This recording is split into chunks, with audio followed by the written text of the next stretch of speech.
Hello patriot movie പോയി കണ്ടു. അത്യാവശ്യം കുഴപ്പമില്ലാത്തൊരു പടം തന്നെയാണ് എടുത്ത് വെച്ചിട്ടുള്ള. കാരണം ഈ സെലിബ്രിറ്റി ഹൈപ്പ് ഒന്നും വെച്ച് ആരും പോയി പടം കാണരുത്. അല്ലാതെ ഉള്ള രീതിയിൽ നോക്കുകയാണെങ്കിൽ ഒരു സ്റ്റോറി ലൈൻ ആണെങ്കിലും കാര്യങ്ങളാണെങ്കിലും ഭയങ്കര റെലവൻ്റ് ആയിട്ടുള്ള ഒരു സ്റ്റോറിയൊക്കെയാണ് കൊണ്ടുവന്നിട്ടുള്ളത്.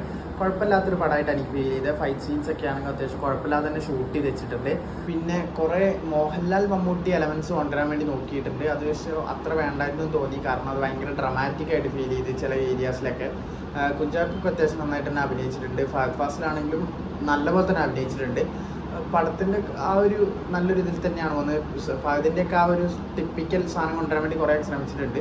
പിന്നെ പടത്തിന് ഔട്ട് ഓഫ് 10 ഞാൻ ഒരു 7.5 കൊടുക്കും. അല്ലാതെ ഓവറായിട്ട് ഭയങ്കര നെഗറ്റീവ് ഒന്നും അടിക്കാനുള്ള അത്രയ്ക്കൊന്നും മോശമൊന്നല്ല പടം. ഓവർ എക്സ്പെക്ടേഷനും വെച്ച് ആരും പോയി പടം കണ്ട, അല്ലാതെ തന്നെ പോയി കണ്ടിരിക്കാൻ നോർമലായിട്ട് പോയി കണ്ടിരിക്കാൻ അത്യാവശ്യം കുഴപ്പമില്ലാത്തൊരു പടം തന്നെയാണ്. എനിക്ക് പേഴ്സണലി ഫീൽ ചെയ്തൊരു കാര്യം എന്താണെന്ന് വെച്ച് കഴിഞ്ഞാൽ ഒരു സെലിബ്രിറ്റി റെസ്പെക്റ്റ് കൊടുത്തെടുത്ത പടം പോലെയാണ് ഫീൽ ചെയ്തത്. അതായത് ഇപ്പം അഭിനയിക്കാൻ പറയുന്ന സമയത്ത് മോഹൻലാലിനും മമ്മൂട്ടിക്കും അങ്ങനത്തെ കുറച്ച് പ്രശ്നം വരുമോ എന്നുള്ള രീതിയിൽ ഷൂട്ട് ചെയ്ത പോലെയൊക്കെ ഫീൽ ചെയ്തു. കാരണം ചില സീൻസ് ഭയങ്കര ഡ്രമാറ്റിക് ആയിട്ട് ഫീൽ ചെയ്തു. പിന്നെ പടം മസ്റ്റ് തിയേറ്റർ എക്സ്പീരിയൻസ് ആണെന്ന് വെച്ചാൽ അങ്ങനെയൊന്നും ഞാൻ പറയില്ല. തിയേറ്ററിലല്ലാതെയും OTT ആയിട്ടാണെങ്കിൽ കാണാൻ പറ്റുന്ന പടമാണ്. പിന്നെ ഓവറായിട്ട് ഈ മോഹൻലാൽ മമ്മൂട്ടി അതേപോലെ തന്നെ കുഞ്ചാക്കോവൻ ഫഹദ് ഫാസിൽ എന്നുള്ളൊരു സെലിബ്രിറ്റി ലെവൽ എന്നുള്ള രീതിയിൽ പോയിട്ട് ആരും പോയി പടം കാണരുത്. നോർമലായിട്ടുള്ളൊരു പടം ഓരോരുത്തർ അവരൊരു ക്യാരക്ടർ അഭിനയിക്കുന്ന പോലെ അങ്ങനെ പോയി കാണാൻ പറ്റിയൊരു പടമാണ്. അല്ലാതെ ഓവർ ഹൈപ്പ് ചെയ്ത് ആരും ഇത്രയും സെലിബ്രിറ്റീസ് വന്നുകൊണ്ട് എന്നുള്ള എക്സ്പെക്റ്റേഷൻ ഒന്നും വെച്ച് പോകണ്ട.